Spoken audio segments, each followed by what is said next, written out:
መድብል እንግዲህ ምሳሌ ዛሬ ማታ ትመጣለች ብሎ ለቅድስት ነግሯታል። እንግዲህ መድብል እንዴት አድርጎ ቅድስትን ከካሌብ ሞሴሳ እጅ እንደሚያስለቅቃት አብረን የምናይ ይሆናል ማለት ነው።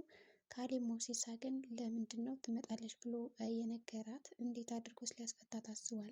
በእርግጥ እንግዲህ ኤፍራታን ታስፈልገኛለሽ፣ እርዳታሽ በጣም ያስፈልገኛል በማለት ከማህሌት ስልክ ላይ የሆነ ስልክ ቁጥር እንድታገኝለት እና ፈልጋ እንድትሰጠው እንዲሁም ደግሞ የእሷን ስልክ በእሷ ቁጥጥር ስር እንዲሆን አድርጎ ያስቀመጠም ይመስላል። እያንዳንዱ የስልክ ጥሪ ግንኙነት እንዲያወራ እንዲሁም ደግሞ ካሌብ ሞሴሳ ሲደውልላት እና የእሱ ሀሳቦች እና እቅዶችን ምን እንደሆኑ ለማወቅ የሚረዳውን ነገር የተጠቀመ ይመስላል። በዚህ መካከል እንግዲህ ኤፍራታ እኔ ምንም አይነት ችግር ውስጥ መግባት አልፈልግም፣ ከገባሁበት ችግር ራሱ ቀስ በቀስ መውጣት ነው እንጂ የምፈልገው ሌላ ችግር መግባት አልፈልግም በማለት እንግዲህ ሀሳቡን ነግረው ነበረ። ነገር ግን እሱ ምንም አይነት ሀሳብ ወይም ደግሞ እቅድ አትገቢም፣ ስለዚህ እኔ ደግሞ የተወሰነ ገንዘብ እሰጥሻለሁ በማለት ሲያባብላትም ነበረ።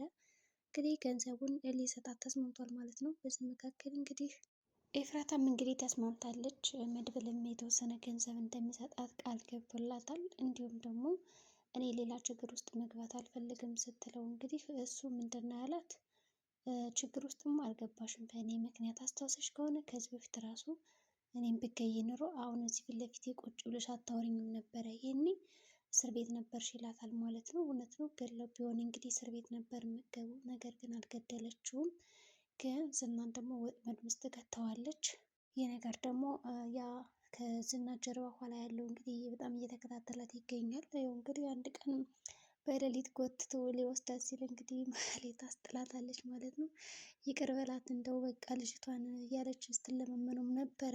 እንዲሁም ደግሞ የብሩክን ቤት አሳይ ስላላት ብቻ እንግዲህ ሄዳ አሳይተዋለች። በዛ ምክንያት እንግዲህ ምሳሌ ታግታ ነበረ። አሁን ደግሞ ምሳሌ እንዴት አድርጋ ነፃ መውጣት እንዳለባት እያሰበች ነው እንግዲህ ኤፍራታ ጉዳዩን እንግዲህ ከስልኩን ከማህሌት ስልክ እሷ በተኛችበት ትወስድና ወጣ ብላ ትደውልለታለች ለካሌብ ሞሴሳ። እኔ የማህሌት እህት ነኝ ታውቀኛለህ ብዬ አስባለሁ። ከዚህ በፊት ያው ከማህሌት ጋር እንደምታወራ ሁሉን ነገር አውቃለሁ። ስለዚህ እባክህ መልስልኝ ምሳሌን እና እኔ ዝና ያለበት ጋር ልውሰድ ነው ያለችው። እሱ ደግሞ ምንድን ያላት? በመጀመሪያ ደረጃ እስኪ ዝና ያለበትን ቦታ ንገሪኝ በማለት ነው እንግዲህ ያሳወቃት። እሷም እንግዲህ ድርድር ላይ ናት። እንግዲህ ካሌብ በዚህ ጉዳይ ይደራደራል ወይስ ደግሞ እሺ ብሎ ፈቃደኛ ሆኖ ምሳሌ ይሰጣታል አይታወቅም። በእርግጥ ምሳሌ አሁን ላይ የተመረዘ ምግብ እየተመገበች እንደሆነ ለመድብል ተነግሮታል። ሆኖም እንግዲህ ምሳሌ ከአጋቹ ጋር በጣም ተረት ተረት ስታወራለት እንዲሁም ስትጫወት ነው የሰነበተችው። ግን ደግሞ የእውነትም ሳይመርዛት አይቀርም።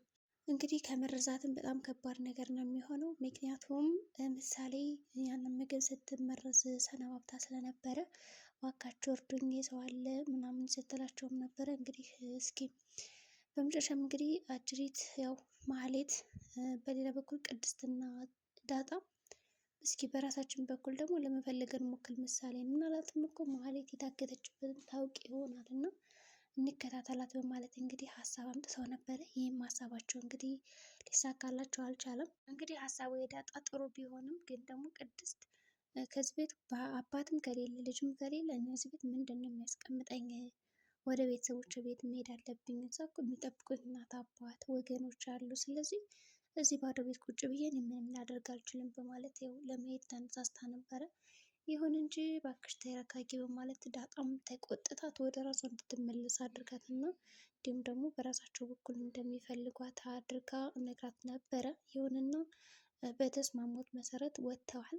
ማህሌትም እንግዲህ ስልክ እያወራቸው ጉዟን እየሄደች እያለ እሷ ራሱ ልክ እየተከታተሏት እንደሆነ ደርሳባቸው ዘወር ስትል እንግዲህ ከጀርባ ቅድስትና ዳጣ እንደሆኑ ታውቃለች ማለት ነው። በእርግጥ ያው ሞገስ ነው ያስበላቸው።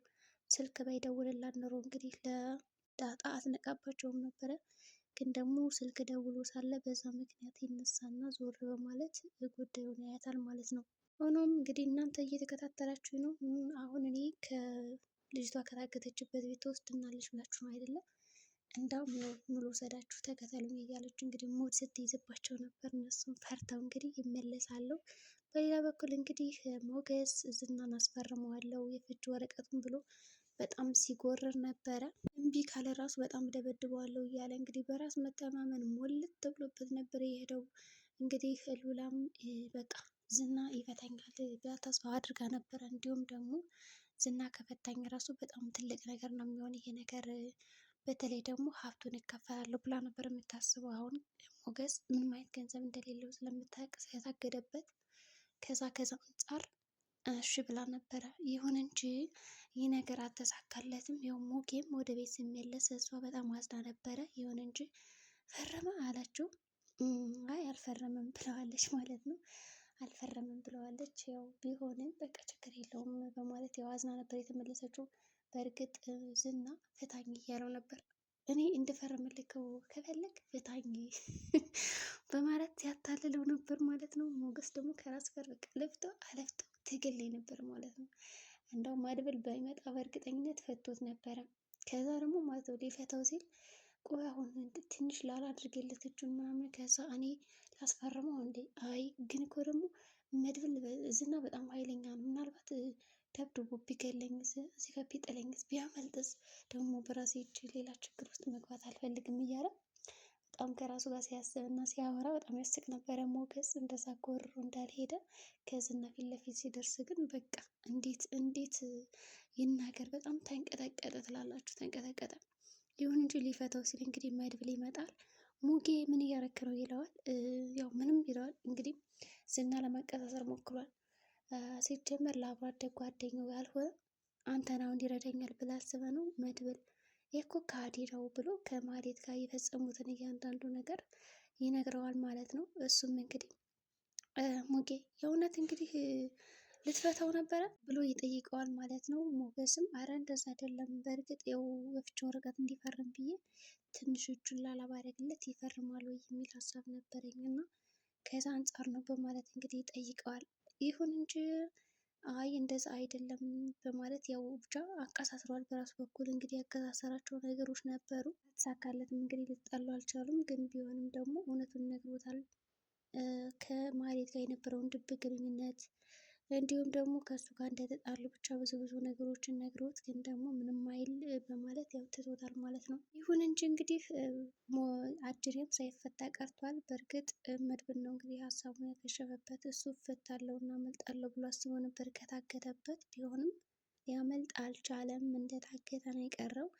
በሌላ በኩል እንግዲህ ሙጌም ማዝኖ ወደ ቤት ነው የተመለሰ። ከተመለሰ በኋላ ሰፍ ብላ እየጠበቀች ነው ሉላ። እንዴት ነው ነገር ተሳካ ምናምን እያለች ከዛ እሱ አልተሳካም ይላታል። በቃ ችግር የለውም ከአሁን በኋላ ፈታኝም አልፈታኝም አንተ ባሌ ነህ እኔ ሚስት ነኝ ትለዋለች፣ ሳይጋቡ ማለት ነው።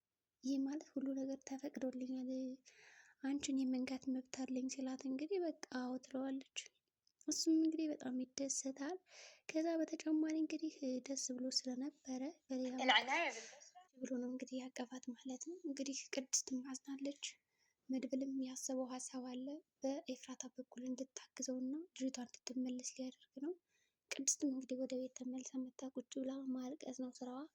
ዳጣ እባክሽ አታልቅሽን፣ የሚያለቅስ ሰው አልወድም ተረጋጊ ስትላት የሰማች አልነበረም። ይሁን እንጂ ማድረግ አረጋግታታለች። መድብልም መቶ ቁጭ ሲልባት ቆይ መድብል ምንድን ነው እንደዚህ የሚያደርገን? ምንም እየተረዳው አይደለም። ምሳሌ ጠፍታ እንዴት ነው ተረጋግተ የምትቀመጠው ትለዋለች። እሱም ታዲያ እኔ ምን ላድርግ እመልሳታለሁ አታስቢ እያለ ይፎክርባታል። እንግዲህ እርግጠኛ ሆኖ ነው የሚያወራው መድብል። እንዴት አድርጎ እንደሚመልሳት ባይታወቅም ግን ደግሞ እርግጠኛ ሆኖ ነው እንግዲህ የመለሰው ወይም ደግሞ የሚመልስላት እንጂ እንግዲህ ነገ ማታ ትመጣለች ብሏታል። ምሳሌም እንግዲህ ቁጭ ብላ ከዛ አጋዥ ጋር እያወራች ነበረ። አጋዥም እንግዲህ ሊለቃት አልቻለም። በሌላ በኩል ደግሞ ምሳሌ ያው ስትመገበው የነበረው ምግብ ተመርዟል። ያ መርዝ እንግዲህ እንዴት ነው በላችሁ አልበላችሁ የሚለው ነገር በጣም ከባድ ነው የሚሆነው። ሆኖም ራሷን አዙሯት እንግዲህ ወድቃ ተኝታ ነበር። እርዱኝ ስትል ነበረ። ግን ደግሞ ማን ሊረዳት ይችላል? የእውነት ተመርዛ ከሆነ እንግዲህ ሌላ ህመም ነው። የዛሬ ቪዲዮአችን ይህን ይመስላል። በሌላ ቪዲዮ ደግሞ እስከምንገናኝ መልካም ጊዜ ይሆንላችሁ።